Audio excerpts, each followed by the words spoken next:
Hello Hello မင်္ဂလာပါဒီနေ့ကတော့ Hello မင်္ဂလာပါ Ruby.hello ကျေးဇူးပါတယ်အခုကတော့မနက်မိုးလင်းတာပေါ့နော်မိုးလင်းတော့ဗီဒီယိုတစ်ခုရိုက်ချင်နေဆိုပြီးတော့စာရိုက်ပြတာပါဒီ channel ထောင်တာလည်းကြာပြီဒါပေမဲ့ view လည်းမတင်ပြဘူးဆိုတော့အခုကပြန်ပြီးတော့ run တာပေါ့နော်ဒီနေ့ပြပြပေးမယ်အကြောင်းအရာကြတော့ထိုင်းမှာအကြောင်းတက်လို့ရှိရင်ဒီဘန်ကောက်မြို့ပေါ်အကြောင်းနဲ့နောက်ပြီးတော့ဒီချင်းမိုင်ပေါ့နော်ဒီလိုမျိုး country side ဘက်ကအကြောင်းနဲ့ဘယ်ဟာကပို့ပြီးတော့ကိုယ်အတွက်သင့်တော်နေပေါ့နော်ကိုအချိန်ကြီးကုန်ဝေးလေးကုန်ပြီးတော့ဘယ်ဟာပို့သင့်တော်လဲပေါ့အဲ့ဟာတွေကိုsharing လုပ်ပြီးမှဖြစ်ပါတယ်မြန်မာကအင်းင်းဆန်လို့ခေါ်ပါတယ် Ruby လို့လည်းတော်တော်များသိကြရပါတော့ဘာလို့လဲဆိုတော့ဒီမှာကအဲ့လိုနာမည်မြန်မာနာမည်ကခေါ်ရတာခက်တယ်ပေါ့နော်မြန်မာနာမည်ကကြတော့သူတို့အဲ့ထိုင်းမှာမြန်မာ၄နှစ်ရှိပြီဒါပေမဲ့တော်တော်များများအဲ့ဒီညီမရဲ့ middle name ပေါ့နော်အဲ့ middle name ကိုထွက်ဖို့သူတို့ခဲရင်ကြတယ်ငိမ့်ဆိုတဲ့ဟာပေါ့နော်ခဲရင်ကြတယ်အဲ့နဲ့ညီမလေးကိုnickname ပေါ့နော် nickname တခုစဉ်းစားပြီးတော့ဒီ nickname နဲ့ငါ့ကိုခေါ်ပေါ့အဲ့လိုဖြစ်သွားတာပါအဲ့တော့ဒီနေ့ sharing လုပ်ပေးခြင်းတဲ့အကြောင်းအရာမှာအကယ်၍ကိုသိချင်တာရှိတယ်နောက်ပြီးတော့ဒီထက်ပိုပြီးတော့ sharing လုပ်ပေးခြင်းတဲ့ topic တွေပါရှိရဆိုလို့ရှိရင် comment မှာချန်ထားပေးလို့ရပါတယ် Okayအဲ့ဆိုရင် sharing ဆက်လိုက်တော့မယ် Okay ဒီနေ့ပြော Okay အဲ့ဆိုရင်ဘယ်ကနေစပြောရမလဲဆိုတော့ညီမကိုမသိသေးတဲ့သူတွေကိုပြန်ပြီးတော့ပြပေးမယ်ပေါ့နော်အခုကအကြောင်းဒီ episode ကအကြောင်းကိုအကြောင်း student life ပေါ့နော် university life ကိုပြောမှာဆိုတော့မသိသေးတဲ့သူတွေဟိုပြန်ပြီးတော့ပြပေးပါမယ်ညီမကဒီချင်းမိုင်မှာရှိတဲ့ဒီချင်းမိုင် university မှာbachelor လေးနှစ်တက်ပြီးတော့software engineering major နဲ့ပေါ့နော်ဖွဲရတဲ့သူဖြစ်ပါတယ်အခုလက်ရှိမှာတော့အလုပ်ဝင်နေရပါပေါ့နော်အလုပ်ဝင်နေရပါအဲ့တော့ညီမတို့ကဘယ်သူမှပြောပြပေးဖို့မရှိခဲ့ဘူးအဲ့တော့ညီမကမြန်မာပြည်မှာရှိတဲ့ကိုရီလိုမျိုးပေါ့နော်အဲ့လိုမျိုးknowledge ရှာနေတဲ့သူတွေရဲ့အတွက်ကို sharing လုပ်ပေးချင်တာဖြစ်ပါတယ်Okay အဲ့ဆိုရင်အခုစချင်းပြောပြမှာကဟိုဘယ်မှာကိုဒီညီမဘယ်လိုစဉ်းစားခဲ့လဲပေါ့နော်ဒီထိုင်းကိုလာဖို့ထိုင်းမှာအကြောင်းတက်ဖို့ဘယ်လိုစဉ်းစားခဲ့လဲဆိုတော့ဟာကိုအရင်စပြီးတော့ပြောပြပါမယ်အနေပြင်းနေရဆိုလို့ရှိရင်တော့ကြော်လိုက်ပါတော့နောက် episode တွေကိုကြည့်လို့ရပါတယ်ပြင်းနေရဆိုလို့ရှိရင်ဒီ episode မှာတော့စစချင်းဘယ်လို thinking process လုပ်ပြီးတော့ဘယ်လိုမျိုးရွေးခဲ့လဲဆိုတဲ့ဟာကိုတခြားသူတွေစဉ်းစားလို့ရအောင်လို့ပြပြပေးမှာပါညီမစစချင်းဒီကျောင်းကိုစတက်တော့ကဒီချင်းမိုင်ကိုတစ်ခါမှမတွေ့ဘူးပေါ့နော်ဒီထိုင်းကိုတစ်ခါမှမတွေ့ဘူးဘာလို့လဲဆိုတော့ထိုင်းကကိုရီးယားရဲ့အနီးအနားမှာရှိတဲ့နိုင်ငံဖြစ်တယ်နောက်ပြီးတော့သူ့ရဲ့ဒီဘယ်လိုလဲဟိုပတ်စံကလည်းမြန်မာထက်กว่าတယ်ဒါပေမဲ့အရင်မกว่าဘူးပေါ့နော်အကယ်၍ကိုကအလုပ်လုပ်လို့ရှိရင်တော့မှပဲတိတ်မရဘူးပေါ့တခြားနိုင်ငံတွေနဲ့ရှင်ဥမာစာလုံးတို့မလီတို့ထက်ရှင်တိတ်မရဘူးပေါ့နော်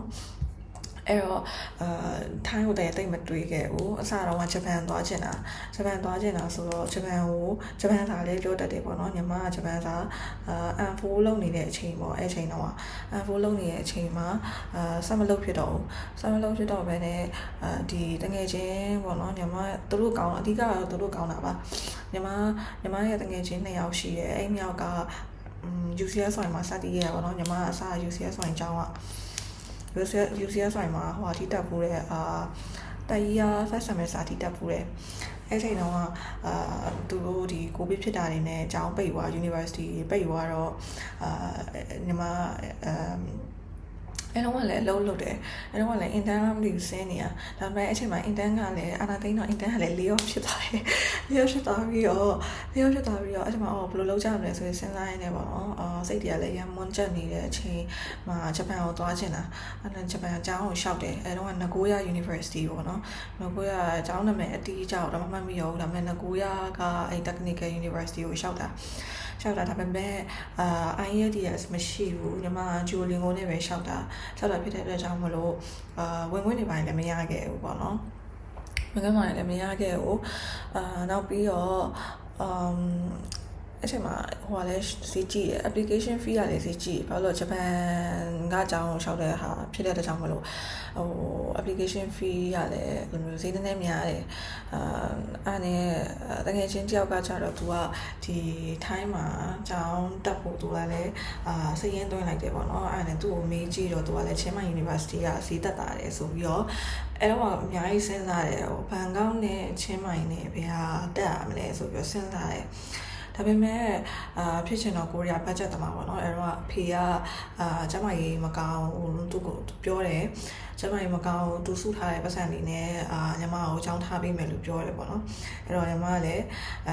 အဖေကိုငဲ့ညာပြီးတော့ဒီအရန်သိမ့်မကုံမဲ့ဟာပေါ့နော်ဘွဲရရင်ပြီးပြီးကျန်တဲ့ဟာကိုယ့်အကိုရုံးမယ်ဆိုပြီးတော့အဲ့လိုနီးနေပဲဒီအချင်းမိုင်ကိုပဲရှောက်လိုက်တယ်အဲ့တော့ရှောက်လိုက်တော့ကသူက fountain နဲ့တင်ပြီးတော့ဖြေရတဲ့ round ကနှစ်ခုရှိရပါတော့ပထမတစ် round ကရေးဖြေရတာပါရေးဖြေမှာကညီမကအင်္ဂလိပ်စာကအကျိုးလေးကိုလည်းမလျှောက်ဘူးပြန်မလျှောက်ဘူးပြန်မလျှောက်ဘဲနဲ့သူတို့ကျောင်းက University က English test ရှိရပါတော့အဲ့ဒီဟာကိုပဲယူလိုက်တယ်အကယ်ကို IELTS တွေပါရှိရဆိုလို့ရှိရင်သူတို့အဲ့ကျောင်းလျှောက်တဲ့ form မှာ English requirement တခါလေးဖြည့်ရလိုက်ပါတော့အဲ့ဆိုရင်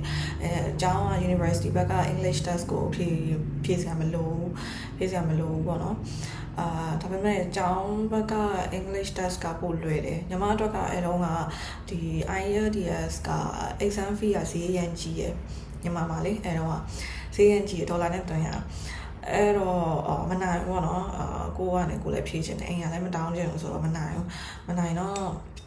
အကြောင်းအဟာပဲဖြေလိုက်တယ်အဲ့ဒီ CMU က English test ပဲအဲ့ဒါပို့ပြီးတော့လွယ်တယ်တကယ်ကလေလွယ်ပြီးတော့ဟိုပြောမယ်ဒီရန်လည်းမကုန် IS လောက်မကုန်အဲ့ဒါနဲ့ဖြေတယ်ဖြေပြီးတော့ရေးဖြေရလဲနှစ်ခုပဲSE ကကြတော့ SE နဲ့တော့တင်ချာနေဆိုတော့နှစ်ခုဖြေရတယ် SE ကကြတော့ general knowledge ပေါ့နော်ဆို general software engineering knowledge နောက်တစ်ခုကကြတော့တင်ချာကြတော့သူကအဲ့လို university first year level လောက်မေးတာပေါ့နော်ခက်တာညီမတင်ချာမကျွမ်းတင်ချာလုံးဝမရအောင်အိမ်မှာနော်တင်ချာလုံးဝမရဘူးဒါပေမဲ့ဖြေတော့ကလည်းမရခဲ့ဘူးဖြေတော့ကလည်းအဲ့လိုမျိုးmultiple choice တွေချိုးခိုင်းဆို quality ပဲအဲ့လိုဒါပေမဲ့general software engineering မှာတော့ဘာတွေမေးရလဲဆိုတော့အဲ့လိုမျိုးအရင်က general ကြားတဲ့ဟာပေါ့မှာ wifi ကပါလဲနောက်ပြီးတော့ HTML ဆိုလို့ရှိရင်ပါလဲပေါ့အဲ့လိုမျိုးမေးရတယ်အဲ့လို HTML ကဘာလဲဆိုတော့မသိကြည့်ရင်တွေ့မသိရတွေ့ဆိုလို့ရှိရင်တော့ HTML ဆိုတာဒီ browser မှာပေါ်တဲ့ဒီ window လေးပေါ့ browser မှာပေါ်တဲ့ view ကိုပြောတာပေါ့နော်အဲ့လိုပုံစံအဲ့တော့ multiple choice နဲ့ရွေးပေးရတာပါအဲ့လိုနဲ့ပဲဒီဟိုဟာပြောမယ်အဲ့လိုနဲ့ပဲဖြေလိုက်တယ်ပေါ့နော်ဖြေပြီးတော့ reset device တော့မထွက်ဘူးထင်တယ်ဒီဟာဟုတ်တယ် reset မထွက်ဘူးထွက်ပဲနဲ့တော့နောက်ထပ် round ကိုသွားရတယ်အဲ့ဒါကကြတော့interview round ကိုသွားရတယ်ဒါလေးတောက်လိုက်အောင်ဒါကတော့တန်ရင်စီနဲ့တန်မြန်စီနဲ့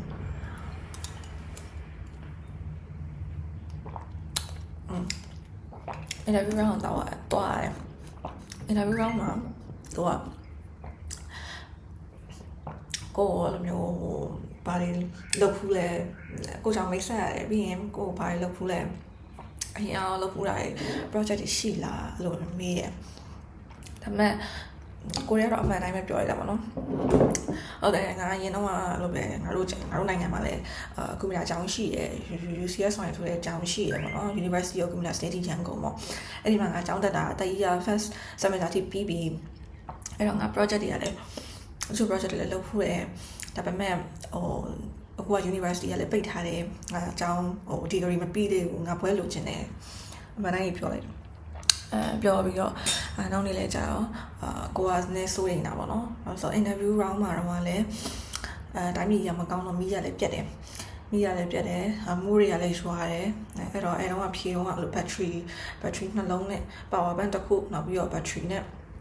အဲ့လိုဘေးမှာထားပြီးဖြေရအဲ့ချိန်တော့အဲ့လိုထွက်သွားအကေ line မကောင်းလို့ကြောက်သွားတယ်ချက်ချင်း battery ဖွင့်ချက်ချင်းပြန်ဝင်အဲ့လိုပုံစံလေးပေါ့နော်အဲ့လိုမျိုးလေးနဲ့ဖြေခဲ့ရပါတော့ interview အဲ့တော့ကိုလည်းစိုးရိမ်နေငါပါဘလားပေါ့နော်အဲ့လိုမျိုးလေးစိုးရိမ်နေဒါပေမဲ့နောက်ဆုံးတော့ပါသွားတယ်ပေါ့နော်အဲ့တော့ကိုရီတော့ကတော့ပထမအဲ့ဒီဌာနမှာဖြစ်ချင်တော့အဲ့ဒါလည်းကိုရီမသိခဲ့ဘူးဒီလားမြန်မာတွေကိုတီရှိမှလူတွေရှိမယ်ပဲထင်တာအဲ့တော့ကလည်းတော့မရှာခဲ့ဘူးဘာလို့လဲမသိမရှာပြုတ်အောင်ရှင်အဲ့ဒါပေမဲ့ကျောင်းတက်တော့မှလည်းမျိုးလည်းနည်းစုံလန်းကြည့်တော့အဲ့လိုကိုရီးယားဒါကိုရီးရှိမှဘူးမှမရှိဘူးမြန်မာမရှိဘူးတယောက်ပဲရှိတယ်တော့ကရင်ပေါ့နော်အဲ့လိုမျိုးတိုင်းရင်းသားဘက်ကကရင်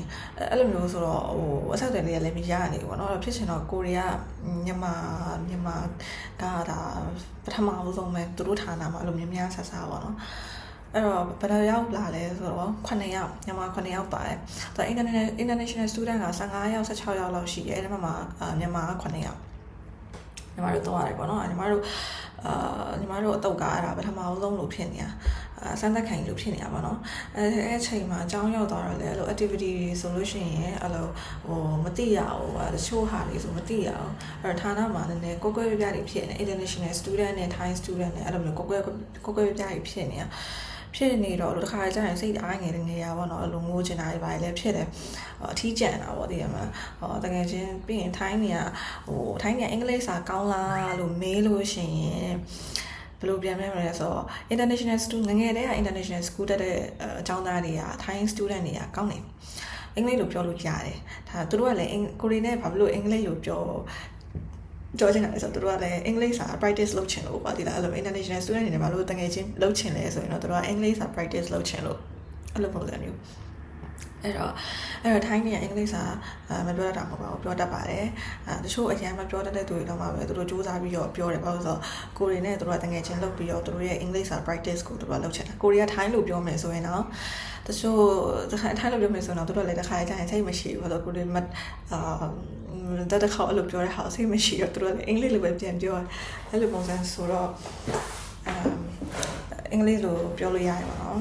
ထိုင်းစကားမပြောတတ်တဲ့ကိစ္စမရှိဘူးဒါပေမဲ့ထိုင်းလိုနည်းနည်းအမင်းစားရတော့မြန်မာအနေပြီးတော့တင်လာရဲဆိုလို့ရှိရင်တော့အရန်ကိုကောင်းတယ်ဒီမှာပို့ပြီးတော့တကယ်ချင်းအများကြီးရတာပေါ့နော်ညီမဆိုလို့ရှိရင်ထိုင်းစကားလုံးဝမပြောတတ်ဘူးဒီကျောင်းထိုင်းစကားအကေကိုမပြောတတ်ဘူးဆိုလို့ရှိရင်လည်းအရန်စိတ်ပူကြမလို့ပေါ့နော်ဒီရောက်မှစလည်းရတယ်ကျောင်းတက်နေရင်လည်းဒီကျောင်းမှာအဲ့လိုမျိုးတော့မြန်မာနဲ့မတူတာကြတော့လို့ course တွေယူလို့ရတယ်မြန်မာမှာဆိုလို့ရှိရင်ဒီစာအုပ် remember ဒီအတန်းနေပဲပေါ့တက်လို့ရတယ်ဆိုပြီးရှိရပါတော့ညီမ UCS ဆိုင်မှာဒီအတန်းနေပဲဒီအတန်း9တန်းပဲကိုယ့်ရွေးလို့မရအောင်ဒါပေမဲ့ဒီ Thai Bangkok University မှာကျတော့သူက semester တစ်ခုစရတယ်အဲ့လိုမျိုးအတန်းနေ list လိုက်ကြည့်လို့သူအဲ့လိုသူတို့ website မှာအဲ့လိုမျိုးပြတာပေါ့နော်အဲ့ဒါလို့ရှင်ကိုကအတန်းနေရွေးလို့ရတယ်အတန်းနေရွေးလို့ရတယ် major တွေ minor တွေရွေးလို့ရတယ်အဲ့ခါကျရင်ဒီ Thai language course လို့ basic 1 2တွေပါတယ်အဲ့လိုမျိုးတွေရွေးလို့ရတယ်ပေါ့နော်တခြားဌာန Thai language ကကျတော့သူကတခြားဌာနပေါ့နော်အဲ့လိုhumanities လို့ခေါ်တယ် CMU မှာလေအဲ့လိုမျိုးတခြားဌာနကနေပြီးတော့language သင်ပေးရပါတော့အဲ့လိုမျိုးတခြားဌာနအတန်းတွေကိုလည်းတော်တက်လို့ရတယ်အဲ့လိုမျိုးနောက်ပြီးတော့စိတ်ဝင်စားဖို့ကောင်းတာပါရှိလဲဆိုလို့ရှိရင်ရေကူးတင်တန်းလည်းရှိတယ်ရေကူးတင်တန်းလည်းဒီမှာ enroll လုပ်ပြီးတော့တက်လို့ရတယ်နောက်ပြီးတော့ cosmetic တင်တန်းတွေလည်းရှိတယ်ဒီလားဒီမှာအဲ့လိုမျိုးမတက်ခဲ့ရပါတော့အဲ့လိုမျိုးcosmetic တင်တန်းလည်းရှိတယ်အဲ့တော့ကိုကဒီ semester တစ်ခုဖွင့်တဲ့အချိန်မှာသူတို့ရဲ့ website မှာသွားကြည့်ပြီးတော့အဲ့ဒီအတန်းတွေကိုကို enroll လုပ်လို့ရတယ်ပေါ့နော်အဲ့ဒီအတန်းသိချာအဲ့မှာ description တွေပါရှိရအဲ့ဒါတွေဖတ်ပေါ့ကိုက enroll လုပ်လို့ရတော့တချို့အတန်းတွေကကျတော့လဲတော့ prerequisite အဲ့လိုမျိုးဒီအတန်းမတက်ခင်လိုတဲ့ဟာတွေရှိရပေါ့နော်အဲ့လိုမျိုးတောင်းတယ်အဲ့ဒါမှဒီအတန်းတက်လို့ရတယ်ဆိုလို့ရှင်လေကို enroll လုပ်ပြီးတက်လို့ရတယ်ပေါ့နော်ဒါကကျတော့အဲ့လိုမျိုးမတူဆိုတဲ့ဟာပေါ့နော်မြန်မာနိုင်ငံရဲ့ဒီ university ပညာရေးစနစ်နဲ့ဒီဘက်ကဒီ time ဘက်က university နဲ့အဲ့လိုမတူဘူးပေါ့နော် semester open လုပ်လို့ရှိရင်အဲ့လိုတက်လို့ရတဲ့အတန်းနေမတူဘူးပေါ့အဲ့တော့ညီမကတော့ဒီ time စာရန်ကုန်မှာတော့မလုပ်ခဲ့ဘူးမှန်တိုင်းပြောတယ်ဘာလို့ဆိုထိုင်းတာစိတ်ဝင်လာဘူးညီမကျတော့ဂျပန်စာပဲလုပ်ခဲ့ရဆိုတော့ထိုင်းစာစိတ်ဝင်လာအောင်စိတ်ဝင်စားတော့ဒီဘက်မှာ university semester ဖွင့်တော့ထိုင်းတန်း တက်လို့ရတယ်ဆိုတာမှာထိုင်းတန်းသွားပြီးတက်တာပေါ့နော်အဲ့တော့ထိုင်းတန်း1 2တက်တယ်တက်ရင်လည်း basic လောက်ကတော့ရတယ်အဲ့တော့အစားအသောက်တွေမှာတက်တယ်နောက်ပြီးတော့အဲ့လိုမျိုး1 2 3 4 5 6 9 10ပေါ့နော်ကနန်းကြီးရတယ်အဲ့လိုမျိုး basic လောက်ရတယ်ပေါ့နော်ရတာအဲ့လိုမျိုးရတာတော့မှပဲတကယ်ချင်းကြီးရတယ်အဲ့တော့ပြောချင်တာကအကယ်၍ကိုကအချိန်ရှိရယ်မြန်မာမှာလည်းတင်တန်းတွေကဈေးတက်တာရယ်ဟိုဒီမလားကိုကကို self study လေးလုပ်လို့ရတယ်ဆိုရင်လုပ်ပြီးတော့လာခဲ့ပါအဲ့ဆိုလို့ရှိရင်ဒီဘက်မှာတကယ်ချင်းတွေနောက်ဝတ်တွေရမှာပဲပို့ပြီးတော့ရတယ်ပေါ့နော်ဒီတော့ကိုရီတောင်နည်းနည်းဘပြောတတ်တာတော့မှပဲအပေါင်းတင်ရတယ်ဆိုရင်ထိုင်းစကားပြောတတ်ရင်တော့ပိုကောင်းတာပေါ့နော်အဲ့လိုမျိုးနောက်အဲ့နဲ့နောက်တစ်ခု share ပေးချင်တာကကြတော့ဒီသူများတွေအခုပြောဆုံးဖြစ်နေတဲ့ဟာပေါ့ဗာလဲဆိုတော့ဒီဘန်ကောက်မှာအကြောင်းတက်တာနဲ့ဒီချင်းမိုင်မှာအကြောင်းတက်တာနဲ့ပေါ့နော်ချင်းမိုင်မဟုတ်လဲညီမတငယ်ချင်းတွေဆိုရှိရမဲဖာလောင်ချင်းရိုင်းသူတို့အဲ့လိုမျိုးနေမျိုးမှာအကြောင်းတက်တာနဲ့ပါကွာလဲပေါ့နော်အဓိကအဲ့ဒါကဘာကွာလဲဆိုရင်အဓိကတော့ကွာတာတွေကတော့ကျောင်းစီလည်းကွာတယ်ကျောင်းစီနောက်တစ်ခုပြောချင်တာဆိုတော့ကျောင်းစီကကြတော့လေသူကအဲ့လိုဌာနနဲ့လိုက်ပြီးတော့ကိုယူတဲ့မေဂျာဘာသာရပ်နဲ့လိုက်ပြီးတော့ကျောင်းစီရိတ်တွေကကွဲသွားပါတော့အဲ့တော့ဒီဗီဒီယိုကြည့်နေတဲ့လူတွေပြီးတော့မိဘတွေပေါ့နော်ပြောချင်တာကဘလို့ကျောင်းစီဘယ်လောက်ကုန်မှလဲအဲ့လိုမျိုးတွေလာမေးလို့ရှိရင်ဒီအဓိကကတော့ကိုသားသမီးယူခြင်းနဲ့မေဂျာဒါမှမဟုတ်လေကိုယူခြင်းနဲ့မေဂျာကဈေးတွေကမတူဘူးပေါ့နော်အဲ့တော့မေဂျာလိုက်ပတ်စံကုန်တာကွဲသွားလိမ့်မယ်ပေါ့နော်အဲ့တော့အတိအကျပြောလို့မရဘူးပေါ့နော်အဲ့ဒါတစ်ခုရှိရယ်နောက်ပြီးတော့ညီမကဘာလို့ဘန်ကောက်မှာသွားခဲ့ရလဲဆိုလို့ရှိရင်တော့ဘန်ကောက်ကပို့ပြီးတော့ဈေးကြီးရယ်တကယ်ကနေစာလုံးအစတော့စာလုံးကိုလည်းစဉ်းစားလိုက်သေးတယ်အကြောင်းတက်ဖို့အဲ့ချိန်မှာစာလုံးနဲ့ဘန်ကောက်နဲ့ကိုလည်း compare လုပ်ကြည့်ရလုပ်ကြည့်တော့လေစာလုံးကတော့ပိုဈေးကြီးတာပေါ့နော်သူရဲ့living cost ကရေတောင်မှပဲဝယ်တော့ရတာဆိုတော့လေပြောချင်တဲ့သဘောကပြီးတော့ export import တွေကလည်းစားလုံးမပိုစီကြည့်ရပါထိုင်းမှာကတော့ထိုင်းကတော့ထွက်တဲ့ပစ္စည်းတွေများတော့ထိုင်းကတော့ပိုတက်တာရပေါ့နော်ဒါပေမဲ့လည်းထိုင်းရဲ့အဲ့ဘန်ကောက်ရဲ့ cost ကစားလုံးဒီပါလောက်ကိုနည်းနည်းသွားပြီးညှိတန်းထိုးလို့ရတယ်ပေါ့နော်အဲ့ပြောချင်တာဘန်ကောက်ကဈေးရင်ကြီးတယ်ညမအတွက်ပေါ့နော်ညမအတွက်living cost ကလည်းအိမ်ဒီပါတယ်ငှားမယ်ဆိုလို့ရှိရင်လည်းအနည်းဆုံး6500 9500ကွန်ဒိုတွေပါတယ်ဆိုတောင်းကျော်တယ်အခုဆိုရင်ပြီးနေရာနဲ့လည်းလိုက်သေးတယ်မျိုးတိုင်းနဲ့နီးလာလို့ရှိရင်ပိုရော့စီကြည့်ရ2000နီးပါးလောက်ကိုအဲ့လိုမျိုးဖြစ်နေတာပေါ့နော်ကွန်ဒိုတိုက်ခန်းနေပါတယ်အစားအဲ့လိုမျိုးဆိုတော့ပြီးဒီချင်းမိုင်မှာကတက်တာရယ်အနည်းဆုံး9000ကျော်6000လောက်ကနေစပြီးတော့ငှားလို့ရတယ်ညီမနေတဲ့အခန်းဆိုလို့ရှိရင်ဒါဟိုပါပဲပေါ့နော်ဒီစုပြီးတော့နေတာပေါ့နော်9000လောက်ကိုကိုယ့်အတငယ်ချင်းတွေနဲ့ share ပြီးစုနေတာအဲ့တော့ဒါ budget တက်တာပေါ့နော်အဲ့တော့ပြောချင်တာကပါလဲဆိုတော့ဘန်ကောက်မှာနေမယ်ဆိုလို့ရှိရင်ကုန်ကျစရိတ်တွေကအိမ်စရိတ်ဈေးကြီးရယ်နောက်ပြီးတော့စားတာတောက်တာလည်းဈေးကြီးသွားတယ်နောက်ပြီးတော့ transportation ကတခြားနိုင်ငံတွေနဲ့မတူတာကဘန်ကောက်က transportation ကဈေးကြီးရယ်မြန်မာထက်လည်းဈေးကြီးရယ်မြန်မာထက်တော့ပြောမနေတော့ဘောနော်ဘာလို့ဆိုတော့ currency conversion ကဈေးကြီးရဆိုတော့လေဟိုမြန်မာမှာတော့ပဲ YBS ရင်ညီမတို့ခေတ္တက200အခုဆိုရင်တော့အခုလက်ရှိရတော့ဘယ်လောက်ဖြစ်နေပြီလဲတော့မသိဘူးပေါ့နော်ဒါပေမဲ့ပြောနေတာဝိုင်းဈေးကြီးရယ်ပေါ့နော် transportation ကလည်းဈေးကြီးရယ်ဘန်ကောက်မှာတရုတ်မှာတော့မှာပဲတရုတ်ညီမတငယ်ချင်းတရုတ်ကိုမေးကြည့်ရတော့မှာပဲသူတို့တရုတ်မှာတော့ဒီလောက်ဈေးမကြီးဘူးတဲ့နော်အဲ့တော့ဘန်ကောက်မှာဆိုရင် transportation ကလည်းဈေးကြီးရယ်နောက်ပြီးတော့အဲ့ Grab တွေငှားလို့ရှိရင်တော့ဈေးကြီးရယ်ဘန်ကောက်မှာလေနောက်ပြီးတော့ဘာတွေဈေးကြီးလဲဆိုတော့ကျောင်းလာကလည်းအခုချင်းမိုင် University ကကျောင်းလာကတွေကတချို့မီဂျာတွေကဈေးတက်သွားတယ်လို့ပြောတယ်ညီမတရားလောက်ကဈေးတက်သွားတယ်ဆိုတော့ဘန်ကောက်နဲ့မတိမ်မရိမ့်ပဲပေါ့နော်နောက်တစ်ခုရှိကောင်းတဲ့အချက်တွေကိုပြောဘန်ကောက်ရဲ့ကောင်းတဲ့အချက်တွေပြောရမယ်ဆိုလို့ရှိရင်ဘန်ကောက် city ကနည်းနည်းလူများရဲ့နောက်ပြီးတော့အလုပ်တွေအလုပ်တွေများတယ်ပေါ့နော်အလုပ်ရှောက်လို့ရတယ်အလုပ်တွေများတယ်နောက်ပြီးတော့ community ပွဲတွေလည်းများတယ်အဲ့တော့ဘန်ကောက်မှာနေလို့ရှိရင်တော့ networking အတွက်ကောင်းတယ်အလုပ်ရှောက်ဖို့အတွက်ကောင်းတယ်เนาะတခြားမျိုးတွေမှာနေရတဲ့ဆိုင်လို့ရှိရင်အဲ့ဒါတခုတော့ကောင်းပါတယ်ဘန်ကောက်က ပြီးရင်ကိုဘန်ကောက်မှာနေလို့ရှိရင်ကိုအဲ့လို productive ဖြစ်တယ်လို့ခံစားရတယ်ပေါ့နော်ကိုတွေကတော့အဲ့လိုမျိုးတွေကွာတယ်ဒီချင်းမိုင်မှာကြတော့ဒီ transportation ကကိုဒီကားမောင်းလို့ရတယ်နောက်ပြီးတော့ဒီmotor bike ပေါ့နော်ညီမကတော့ motor bike မောင်းတယ်မောင်းနေဆိုတော့တနေ့ကသွားချင်လို့ရှိရင်ကိုယ့်ရဲ့ motor bike နဲ့ဝိဆိုတာမြန်တယ်အဲ့လိုမျိုးသွားလို့ရတယ်ပေါ့နော်အဲ့တော့ပြီးတော့ motor bike ကလည်းဈေးသက်တာအဲ့တလားငှားလို့ရတယ်အဲ့လိုမျိုး motor bike တွေရှိတယ်လာပေးနဲ့စီးရတယ်အဲ့လို motor bike တွေရှိရပေါ့နော်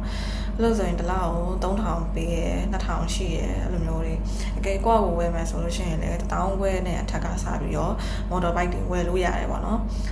second hand motor bike တွေဝယ်လို့ရတယ်အဲ့လိုပုံစံမျိုးဆိုတော့motor bike ပဲဝယ်စီးရပေါ့နော်ပြီးတော့နောက်တစ်ခုအကြံဉာဏ်ပေးချင်တာကြတော့လေဒီမှာ motor bike ဖြစ်ကားဖြစ်လို့တယ်ပေါ့နော်ဘာလို့ဆိုတော့ချင်းမိုင်မှာကြတော့ဘန်ကောက်လိုမျိုးtransportation public transportation မရှိရဲ့အတွက်ကြောင့်မလို့သူကကိုသွားရတဲ့ဟာများတယ်ပေါ့နော်အဲ့တော့ကားဖြစ်ဆိုင်ရမောင်းတက်လို့ရှိရင်ပိုကောင်းတယ်တကယ်အဲ့လိုမောင်းတက်လဲစိတ်မပူပါနဲ့ဒီမှာအဲ့လိုမျိုးငါးစီလို့ရတဲ့ဟာရှိရယ်grab တို့နောက်ပြီးတော့